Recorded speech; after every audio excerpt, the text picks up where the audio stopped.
We Just are. gonna give it a hot second here to catch up to us. All right, so a happy Friday, everybody.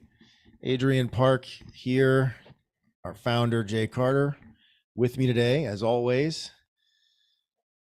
And so I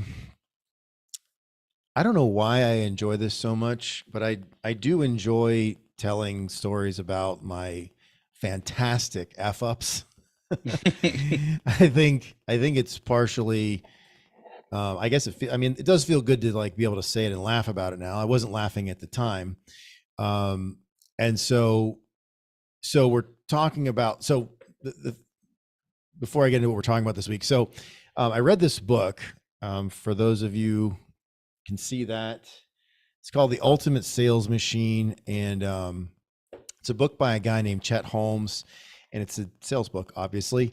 And so I got turned on to this gentleman who sadly passed away. I want to say like 10, 11 years ago, but he was an absolute just Jedi ninja beast when it came to selling. In fact, his YouTube videos, guy's been passed away for a decade, and his videos still perform on YouTube because it's so good. So I read this book, and one of the things that Chet Holmes talks about in the book is this thing called, which I'm sure he borrowed from somebody else, educational marketing. And so I read this, it's early 2017. I had been in construction for 6 to 8 months, and it wasn't going good in 2017, because it was like late spring and we had like no leads. And so I read this book and I'm like, oh, that's the answer.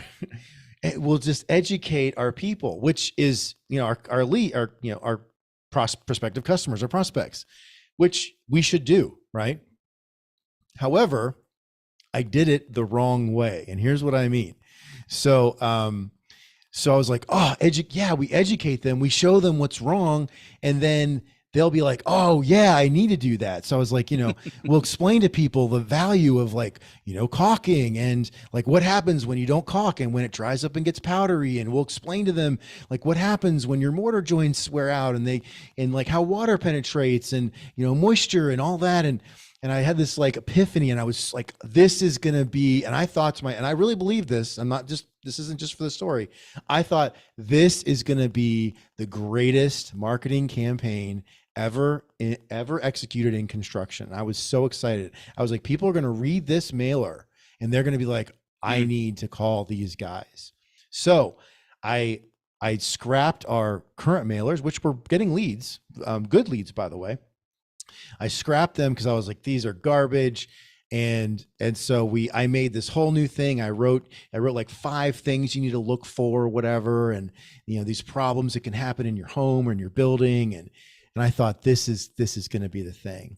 And so we printed, I don't know how many, like thousands and thousands and thousands of them. Yikes. Right. Okay. Yeah.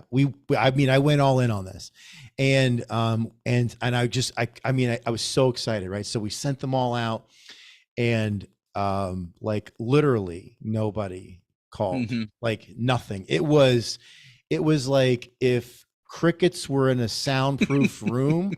Like there was nothing. I've been there, man. I feel like you. Nothing. And I was like, and I had kind of like, I had come into the business, and I had this like momentum because I came in and I negotiated a really big contract. Just got lucky. Negotiation skills meets like they wanted to hire us, and so anyway, and so like I thought, oh, I got something here. I can do this construction thing, and then I go into the spring, and it's all of a sudden my magic's gone, and I thought I'm trying to get my magic back.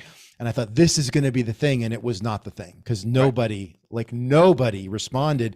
And the reason, and if you can let me share my screen here, Jay, the reason that people didn't respond is that it was a good message, right? Because I did use that message later on, but it was not to the right people, right? So what I'm sharing here is, they call this the Chet Holmes pyramid. Credit, it's brilliant for him that he got the credit for it. But But this is essentially, and Jay showed something like this last week, which is basically like, this is where every buyer is at in any given minute, like right now. Like everyone is somewhere on this pyramid about something that they want or don't know about, right? So the top of the pyramid, this 3% that are buying now, like, I don't want to get too grandiose here, but that's the whole economy, right? That's the whole economy. That's every economy everywhere around the world, because that's what's moving the economy, people that are buying right now. And then the next 6 to 7% is people that are open to it, and 30% aren't thinking about it.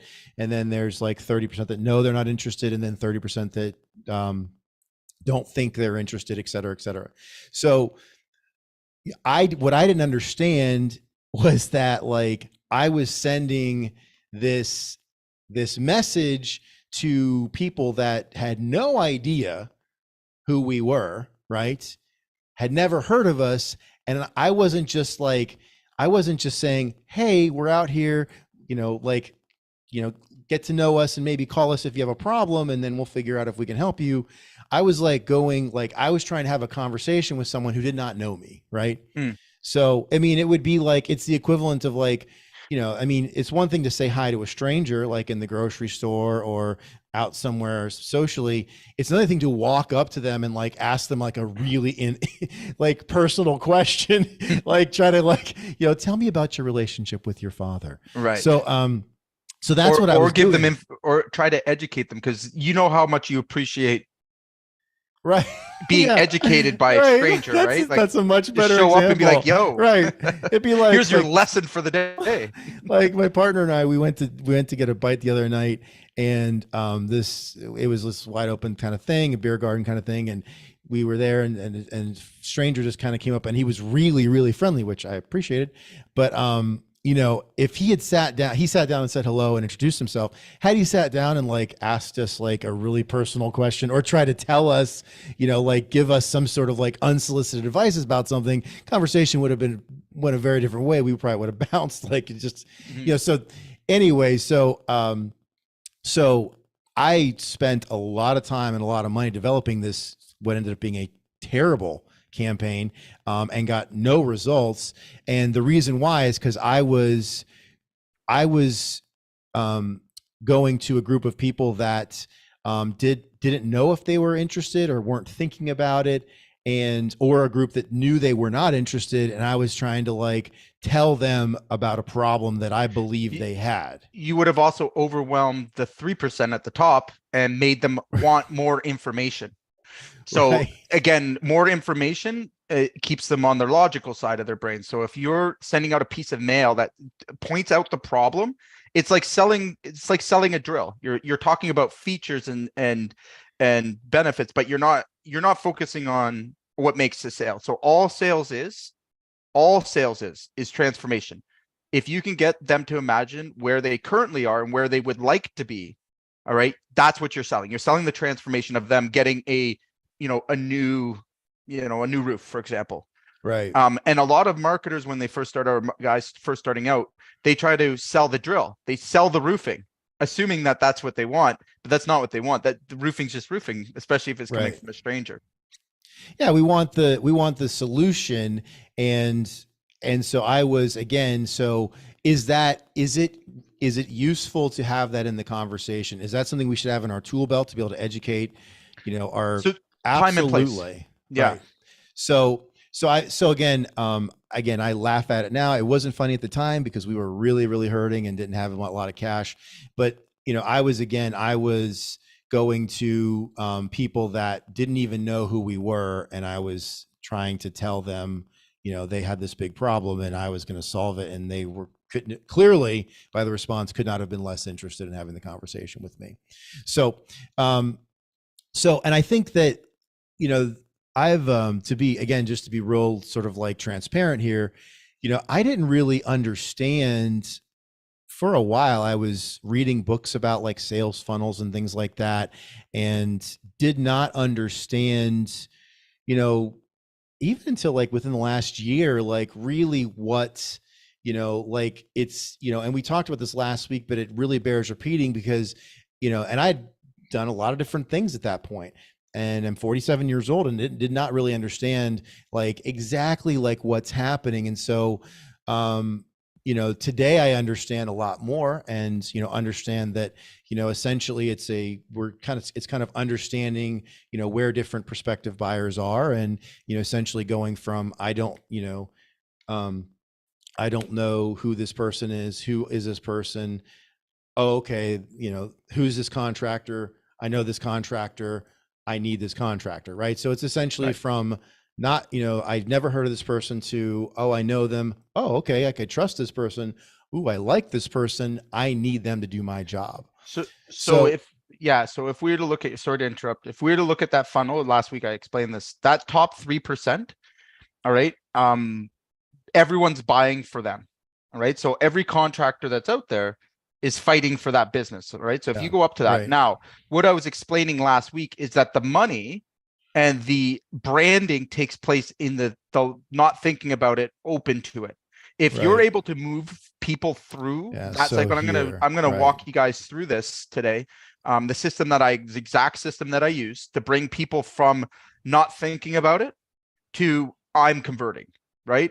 So like I said, there's for contractors that understand how to build that awareness and how to take a customer through a journey that begins lower in the buying process, and they really get good at converting. And we're going to talk about what sales funnels are today. But if they get really good at that, all right, that's where the value goes up of your brand. And people don't think that, like, the people don't understand that the sales and marketing of a company, all right, is your message, is your image out to the market.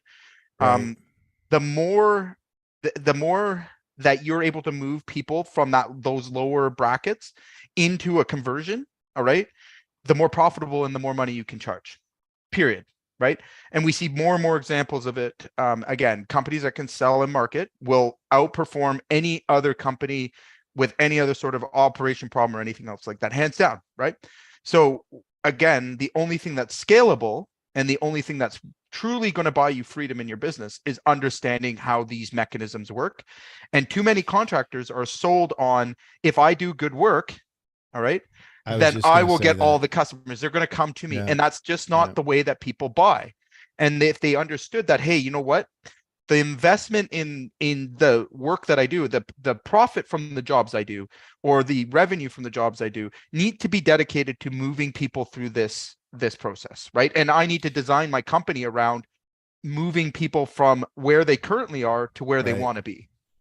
Yeah, that was something that I actually learned from you because I hit that wall, that same wall. I hit that wall because we went from being, um, well, doing, I will say, good work in terms of the end result. We weren't making money, but we were doing good work, if you can call it that, to like doing great work and crushing from an execution operational standpoint.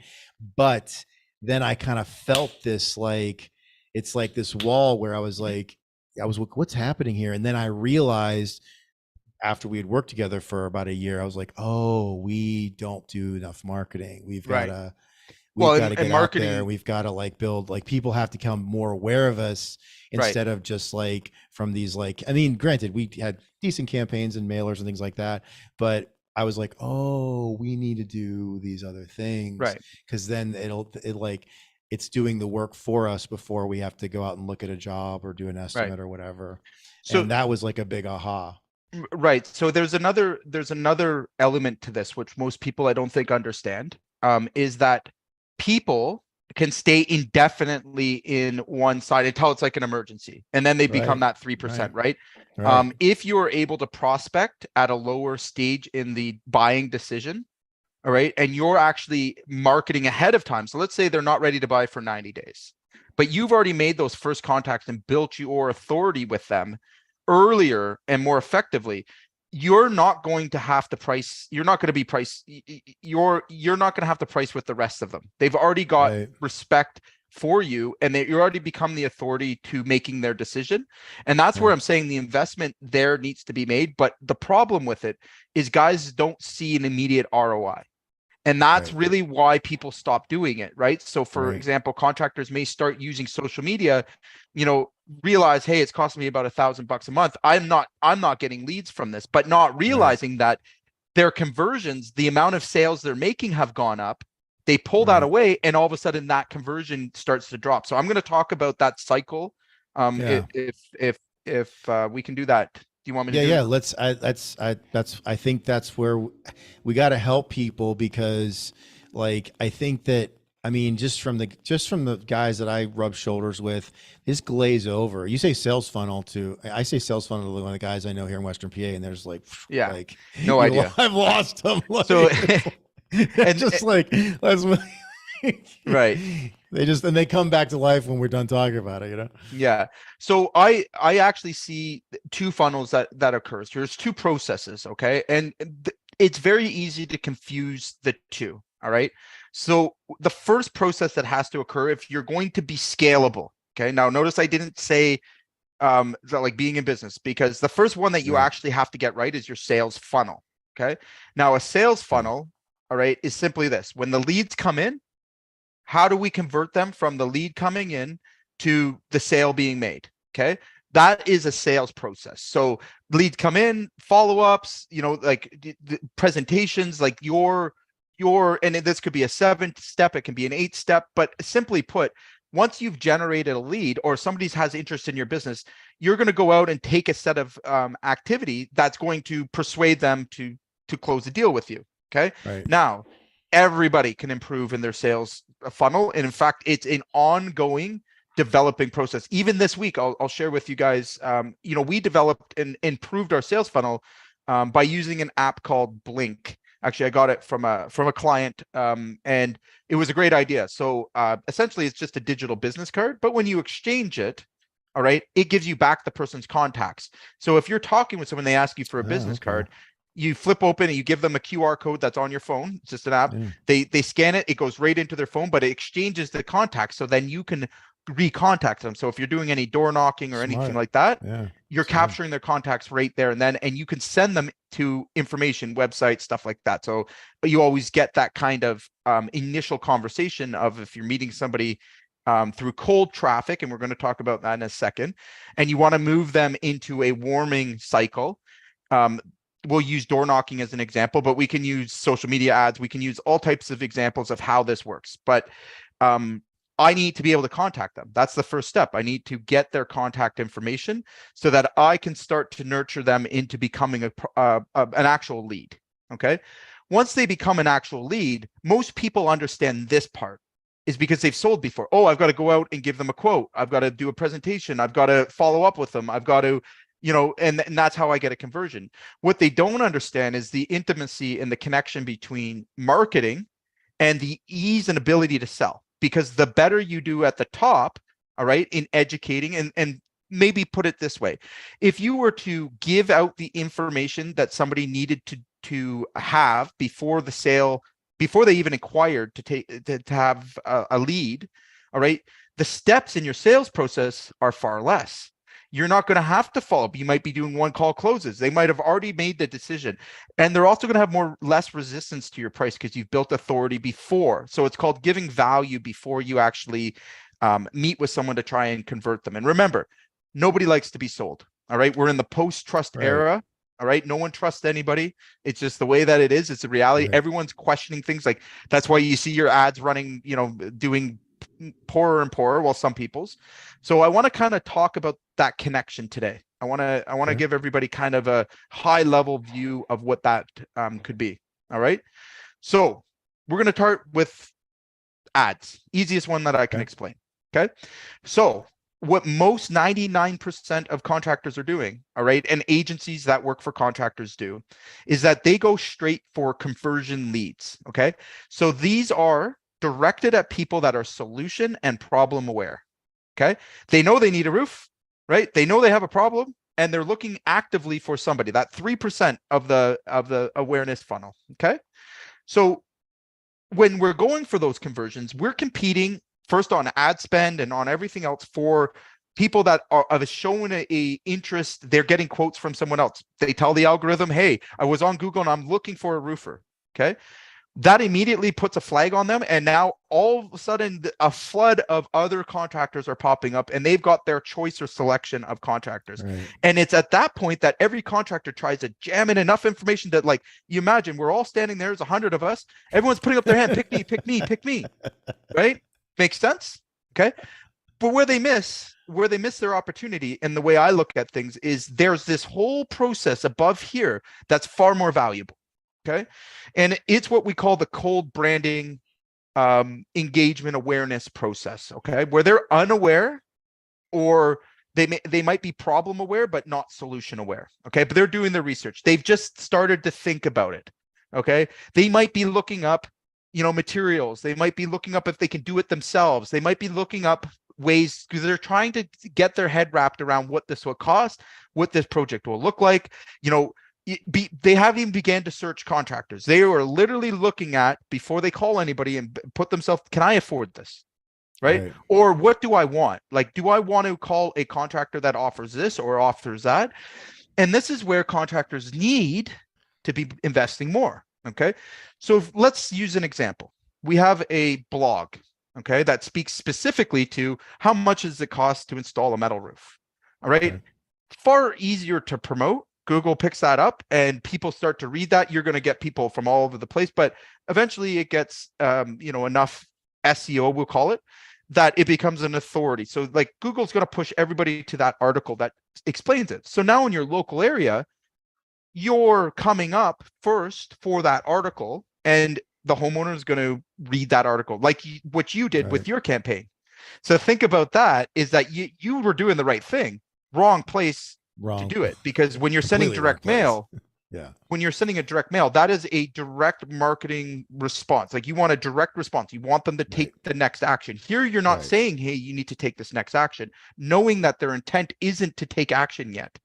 Their intent is to become aware and educate themselves, which more and more and more and more homeowners, no one wakes up and goes, hey, I'm going to just pick the first person I see, and I'm going to get them to come and do this work. Like, nobody does that, right? Like, everyone starts somewhere. They check reviews. They're not just calling anybody. Okay. And like I said to you guys, we are in the post-trust era. Even if they do see your company, you stand out, they're researching you. So what comes up and the information you share is your brand. That's your authority. And if you have articles, if you have information, YouTube videos, you have this whole thing that helps them to become educated, well, they're feeding off that. Of course, they're going to call you. All right. Now, that doesn't mean you convert them, but like, you started much higher. Now, what happens in most cases, all right, is if they drink enough of your Kool-Aid, all right, they kind of establish, they might give other people a call, but they're not serious about, they want to just make sure the price is in check. And we get this all the time, right? They're price checking, but they're not serious. Now, think about Angie's List. Think about, all of these pay to play, sites, and what they're doing. They're basically creating this top. Okay. And then the contractors are paying for the conversion. And then this next thing happens, is what we call retargeting. So, and this in the ad game or the door knocking game, this is exactly the cycle we want to play. We want to sandwich conversion in between cold branding. So we're going to make them aware, top of funnel blogs, social media posts, information. Okay. And then when we have this conversion, which costs the most amount of money, guys, this is where like you're at like a dollar, or it could be like $15 a click, $16 a click.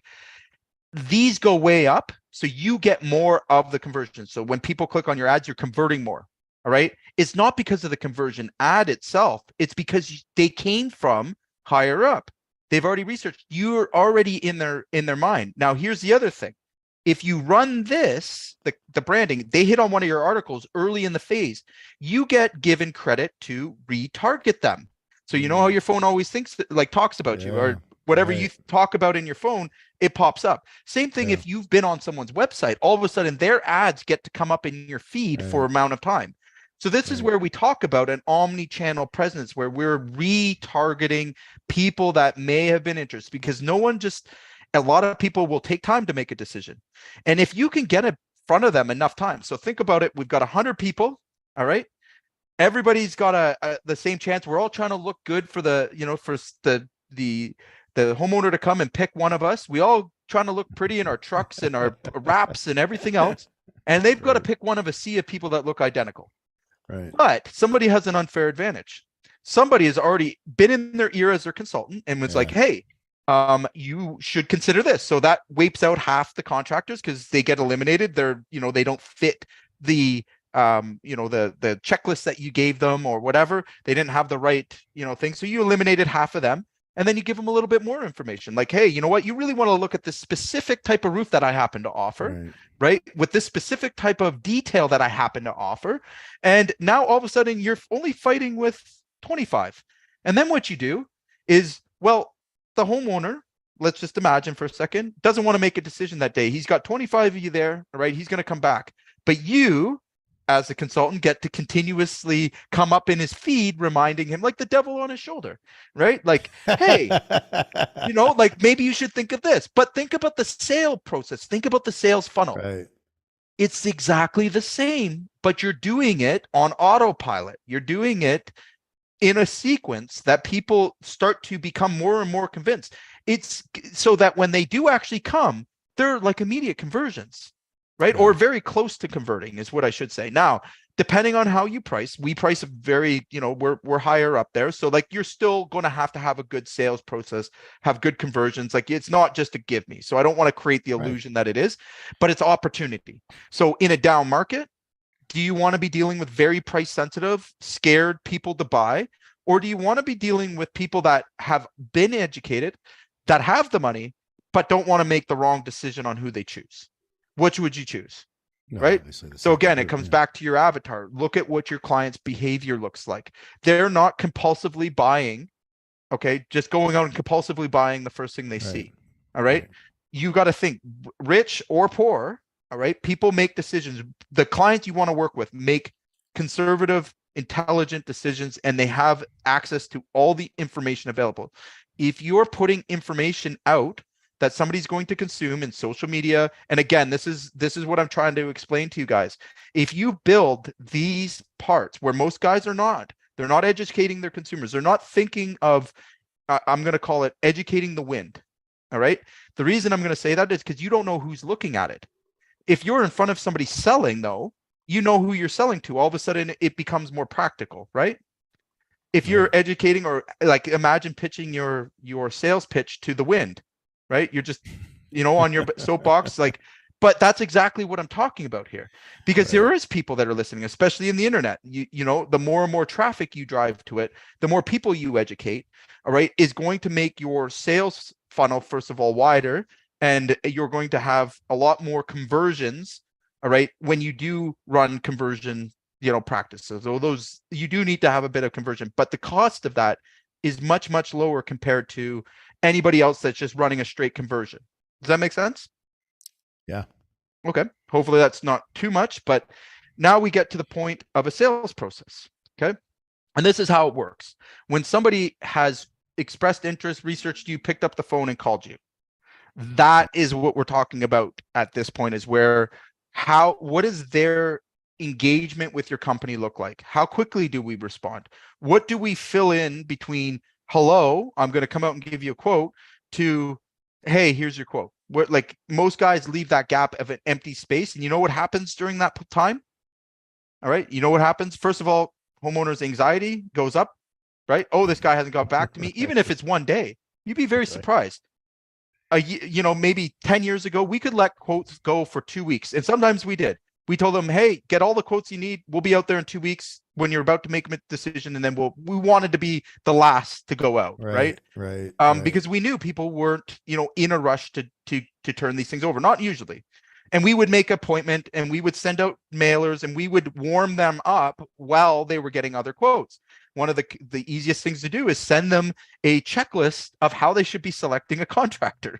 Easy, right? Just give them that one thing, all right? And all of a sudden it levels the playing field and they're waiting for you to come and give a quote because you've shown interest in their job. You've tried to give them information and educate them. But really what you're doing is, again, you're creating authority for yourself. Right? This guy is not a fly-by-night company. He's not. And you can do this in commercial. You can do this anywhere that you want, right? And again, it's just good salesmanship as well, is that you're always going to try and educate your customer on their problem. Okay. And the reason why, guys, if you can picture this, and I know we're doing a lot of picturing today, so we'll stick with me here. But let's just imagine that we want to sell a drill. Okay. We're going to sell a drill. That's our product that we're selling. Do we go up to the homeowner and be like, hey, look at this drill. Look at all these great features. Look at it's got a steel fan. It's got, this electrical cord. Like, you know what I mean? If you start pitching your deal like that, all right, what have you done? You've actually lowered your status. You've lowered you, and the homeowner knows, or the owner, or anybody else, that you're trying to sell them something. Okay. And we lower our authority. We're no longer trying to solve their problem. We're just trying to sell them stuff. They don't know if they need it. So if we were to change this up and focus first on problem. So I call it, don't sell the drill, sell the hole. The hole is the problem. They don't know how to put the hole in the features and benefits don't matter. They're just trying to solve the hole. So if we focused on what is it that is their problem versus the other, we're going to keep them in an emotional state of buying. Okay. So I'll give you a good example of this. A lot of guys go out and they pitch why they are the best company for the job. I use this shingle, I use that shingle, like I use this drywall, I use that drywall, and it goes absolutely nowhere. And they don't understand why they don't convert. But I'm doing all these things. I showed up in my blue shirt, my leather truck, like I did all these things. Great. And the first thing I say is, okay, what questions did you ask? Silence.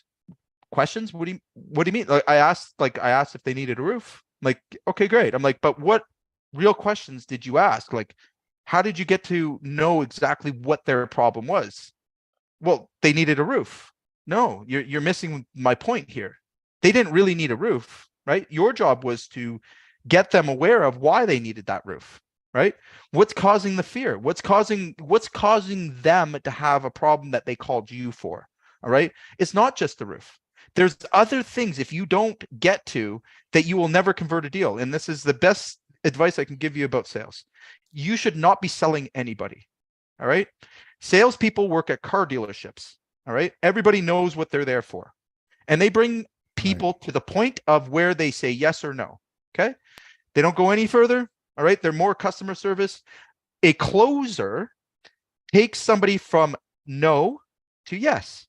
Simple as that. Okay. So if we're talking about conversions and funnel conversion, we want to be able to close somebody. And there's a very big difference. All right. A closer can take somebody from no, I'm not interested, to yes, I want to move forward with you. Okay. And that involves understanding the problem awareness stages, the solution awareness stages. Okay. And then how to properly present an offer without being salesy. Okay. And then being able to deal with someone's objections to price, to whatever, because really below all of that, it's not price. Very rarely is it going to be price. It's going to be, can this person actually deliver what I wanted? There could be a whole host of other fears, concerns. And remember, people buy emotionally, they justify logically. So if I were going to have this honest conversation about why we use sales funnels, okay, is to get all the logic out of the way first.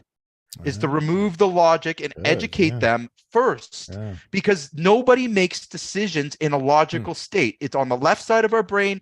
It's what's responsible for mathematical, and it takes time. That's where you'll get, I need to get a few more quotes. I need more information. I got to talk to my husband, my brother, my neighbor, my friend. That's because you've kept them in a logical state through your sales thing. So the best idea here, and the best advice I can do, is get all the logical stuff out of the way, explain your offers. And if you can do it earlier in the marketing, even better. When you go there, you shouldn't be talking about the features and benefits. They already know those things. What are they there for? They want you to tell them how you're going to drill the hole. Right? Again, those things become much irrelevant and they become a very small part. It's now, does this person truly understand and care about what I am worried about? And what we find out when you ask the right questions at the right time, all right, is that most sales are driven by fear, in my opinion, right? So I'll give you a good example of this. I'll use our avatar, something that I happen to know very intimately from having very intimate sales conversations. And it's Not that they need a brand new $100,000 roof. No, that's not what they need. All right. They don't need to have that. They know there's cheaper options, but they're there to maybe look at it.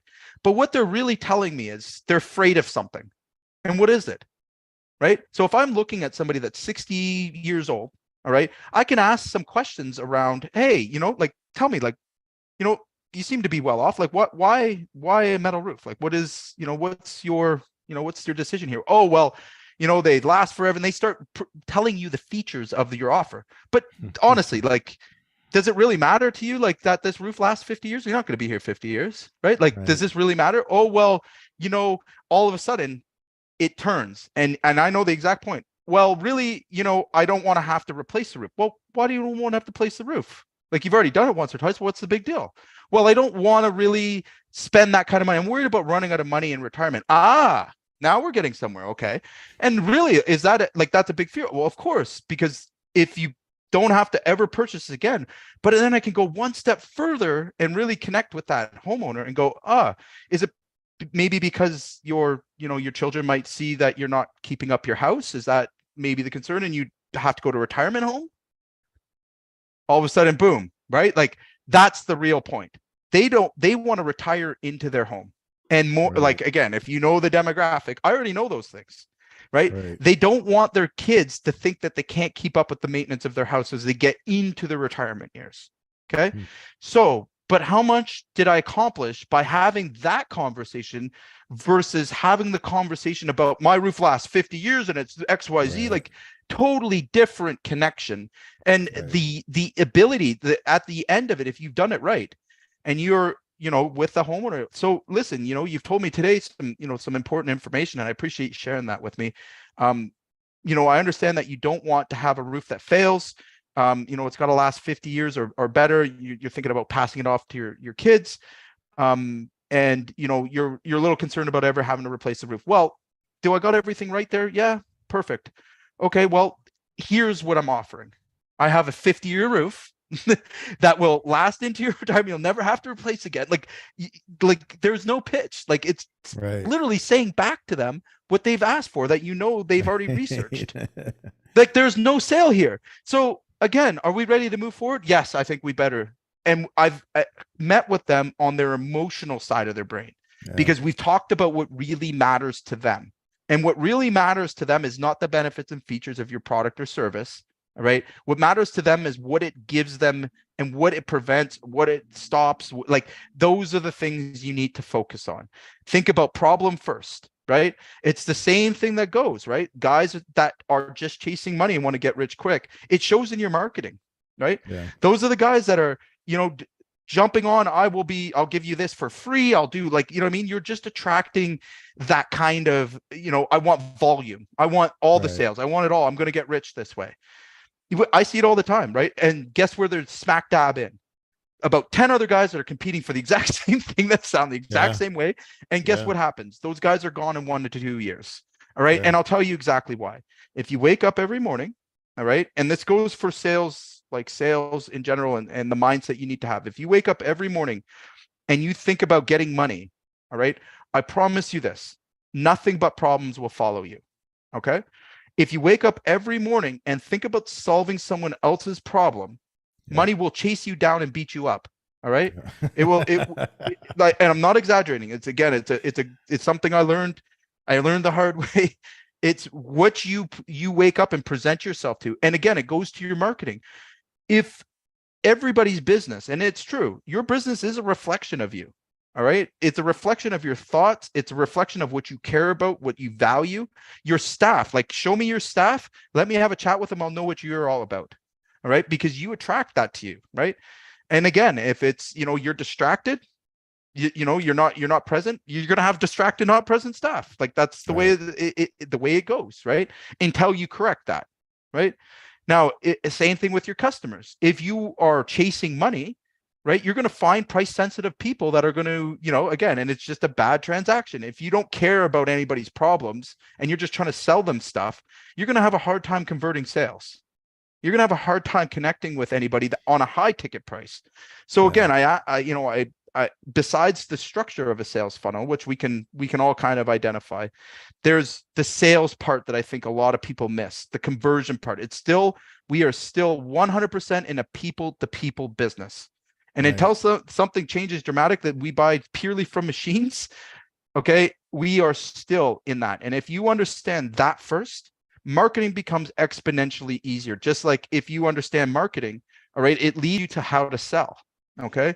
Because it's all based in the same thing. We are emotional beings in a commercial setting, like there is always an opportunity. And the guy that makes themselves specific to solving problems and focuses on solving the problem, be it in commercial, be it in residential, be it wherever you want to place it. You can put it in, product sales for all I care. All right. The one that focuses on the problem that the purchaser has, all right, and knows it intimately and works to give the customer the benefit of care, all right, is going to win. All right. The guy that goes in trying to take people's money and doesn't know what value is, doesn't understand what marketing and how people emotionally respond, all right, and isn't emotionally intelligent themselves, is going to fail. All right. And we see it over and over and over again. The guy that's highly reactive, has the temper. Guess what? His marketing reflects all that. Even if you're using an agency, right? Yeah. Even if you're using an agency, you can't cover it up. It shows in other places. Again, it's how you go to the job sites. It's how your trucks are. It's how it manifests itself everywhere. So what I really encourage from this conversation that we're having is understand marketing, of course, understand the funnels, but at the same time, take it to the people to people business aspect. All right. Do we need big fancy funnels? No, not necessarily, right? What it's going to do if you're not great at marketing is going to force you to be better at sales because you're going to have less opportunities, right? You're not going to get as many layups. And what it also is going to do is you're going to have to go through a very deep and time-consuming process with everyone to actually sell them. Okay. Now, if you can do both, that's really the beauty of that's where contractors explode. If you're capable of selling and marketing, all right, and you know it on a deep, intimate level, all right, and you can turn that around and pull those levers at any time, and that sales team is problem focused, all right, that's what makes $100 million contractors. That's what makes, again, people that are in the stratosphere. They understand those two things so intimately, and it travels down the business. It travels in because the person that cares about their marketing, all right, and understands the client journey, knows what they've sold them in, is powerfully connected to the client, doesn't let them down in production either, right? That follows all the way through. You never stop marketing. In fact, marketing doesn't stop ever. Once they've entered your funnel, they never emerge back out unless they are kicked out or they ask to get out, right? So again, we want to think it's like the Hotel California, right? So if you can create the Hotel California, you can check in, but you never leave. All right. Then you've really got it. You've got it. You take customers through this journey. At the end, they're your raving fans or your salespeople. They're raving to you to their friends and families. And that's how contractors need to focus. Right. But it's just they're not doing that. No. And I think, again, it's, I think part of it is for so many of us, we did it this way for so long. And, it feels like what I'm going to play devil's advocate for a second. It feels like what you're talking about is like this, colossal, just this massive shift. And I could never get that. And it's going to cost too much. I can hear the guys that I rub shoulders with, like chirping back at me going, man, that's just, we have something that works and da, da, da, da. And then the thing I would, to challenge them is I would say, well, does it work? Because are you where you want to be? Can it get any better? Right. And so I think, so again, maybe to like kind of think about final thoughts here. So we've talked about like marketing and where we start. But I mean, as far as like, if someone who's understands, everyone understands that, every customer at one point didn't know who I was, right? So Right. everyone understands that basic sort of like function of they didn't know who I was, then they did, then they thought that maybe I could do the job, and then they liked me, and then they bought from me. But you know, like as far as I think maybe like the thing that I think will land for the folks that we want to bring the value to, which is the folks that are doing probably 5 to 50, right? That have like a mature business and they're not like chasing payroll every week. I think it's about leverage and thinking like there's only so many places I or my team can be, and only so many things we can do at one time. Mm-hmm. But if I get on board with this sales funnel thing, which I'm still not sure I totally understand, but if I understand that this puts me in living rooms and homes and offices of the people that I want to do business with while I'm doing all the other things that I do every day, and then when I have a conversation with that person, even though like even though it may not come up, they've seen my ad or my Mm-hmm. TikTok or my Facebook page or my YouTube channel or whatever. Like it's it's having employees, right? So you've got these like this army of like videos and posts and blog, whatever you choose to do. It's out there, working for you Mm-hmm. while you're going about your business. I think that maybe that would help some, so Yeah. like, So you know so what I I, mean? I Can you maybe like I think say I that better understand than what I'm you're saying. saying it? So let's take it from three different point of views. So we've got the guy that's working on the tools, still out in the field, or maybe has a couple of Right. guys and is sort of going through that first level of growth. Okay. And we're going to talk about that at another call, but this is my advice to you. Okay.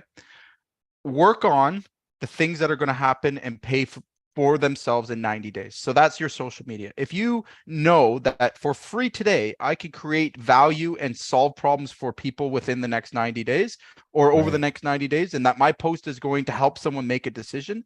And if you create your content around, like I said, answering those questions that they're going to ask you during a presentation, answer those Right. commonly asked questions, and like this debunk the the questions that they may have that would stop them from buying from you. So I mean, Right. it's called timing the objection. If you just did that kind of content into your social media, not the hey look at me, but really educated your consumer, talk to the wind is what I'll call it, right? Because it feels Yeah. like you're talking to the wind. All this is Right. going out, all this work's going in, but I'm not getting anything back immediately. You Right. can't think of that. It will take 90 days for you to start to see the benefit of it. I would start there. Okay. No dollars, but it's time. All right. We're either going to trade money or we're going to trade time. You decide. Right. You can pay someone to do it and fast track it. Right. Again, you can hire someone for social media. You can do all those things. But if you're not there yet, my first suggestion to you is think simple. What problems do your owners need to solve? And then Right. explain that in social media. It's simple, easy. Now, if we want to go a step up, that's somebody that maybe is approaching 7 figures or getting there. They have a small team. Marketing becomes a big deal because it's no longer just Huge deal. a Yeah. couple of jobs. You need to have a job every Right. day. You need to Right. keep people working. And if Got to that keep your, yeah. stops, right, you start to you're going, all You're the in hard work trouble. is gone. Yeah. Yeah. My advice to you, understand first of all sales. Okay. You cannot help yourself unless you know how to convert. All right. And this again is very simple as this. Connect with your clients. Don't think about selling the drill, think about the hole. Okay. Right. Your job is to not sell them things. If you go in with the mindset of selling them something, all right, you're not going to like the results. If you go in Right. the mindset as this person has a problem I can And I'm solve going to solve and you it. Yeah. focus on that, Yeah. believe me, sales will not be a problem. The next part is understand marketing. Don't get into the weeds of trying to do it yourself. That is a lousy, poor life decision. Okay. The reason why is because you have too many operational and logistical things to take care of that are far more important at this point. All right. If you can sell and convert, you can buy media from anybody. Okay. Make sure your prices, but understand it. That's all I'm asking. Now, if you're over 7 figures and you're looking to scale, all right, this is where we come in. This is where we can really help you. Well, we can help both parties. This is where you want to start to think about the strategy. You want to really put the game plan in place and start to build out these systems and processes that allow you to reach more people, allow you to consistently sell without having all stars, without having, you want to be able to produce extraordinary results with a very average team. And believe me, like I said, if you don't start any system that I'm thinking of in my business, operationally or anything, always comes back to what's my mission? What is the objective that I'm trying to complete here, right? And my objective is simple: is I want to solve problems. I want to solve the problems that I'm an expert at, right? I'm an expert at installing metal roofs for wealthy people, and you know what? Their problems are not the same as poor people, right? So, and I use that example because I didn't get there. I didn't get to that point of having that mission without trial and error, and again, a lot of making mistakes and not getting what is it that builds business and scale. All right. And it's simple as this: you now have to be educated. You have to know about media buying. You have to, because marketing becomes a lot more when you have to sell 10 jobs, 25 jobs, 30 jobs in a month, right? You need to have both sides pumping, and they got to be connected. All right. You can get way off track and you can lose a lot of time and a lot of energy just chasing sales. So a lot of guys are very good at sales, but they have to hustle. They have to, it's a never ending, and it's a roller coaster ride, right? They're up, they're down, they're up, they're down, and that burns you out over time. If you brought in the marketing side, that makes things easier. There's enough easy yeses that we're not going deep in, again, we call them the giveaways, right? Like the lay down sales. At a certain point in your career, you need both sides, right? If you really want to scale 5, 10, 15, 20 million, you need to have those things top of mind every single day. You need to be focusing on those. And if you are running a very well operational business and you've grown, those are the people we can really help. Those are the people that, here is where my mission is to bring in high level systems, find out where the bottlenecks are in your business, and then put those things in place for you without you having to think about them, right? Like, again, if you haven't invested in marketing, if you're not an expert, that's cool. All right. But what I don't suggest is that you get tangled up with a marketing agency, for example, that is just bringing you leads. That's not marketing. All right. That's buying leads. True marketers are companies that own their marketing. All right. They know the whole thing from start to finish, and nothing occurs. No messages get sent. No branding gets sent out. Nobody gets to do anything, because if it's not on target with your mission, all right, your leads, all of that, it's irrelevant. If you're marketing to the wrong group, right? You don't know your avatars. This is why it has to be, you have to invest in yourself first, and then you have to invest in systems second, and then you have to invest in strategy third. Make sense? Yeah, it does. And I think, we're not just, again, for those out there that are, again, you're glazing over right now and you're like, oh, this is so much. So we're going to be talking about this for a few weeks.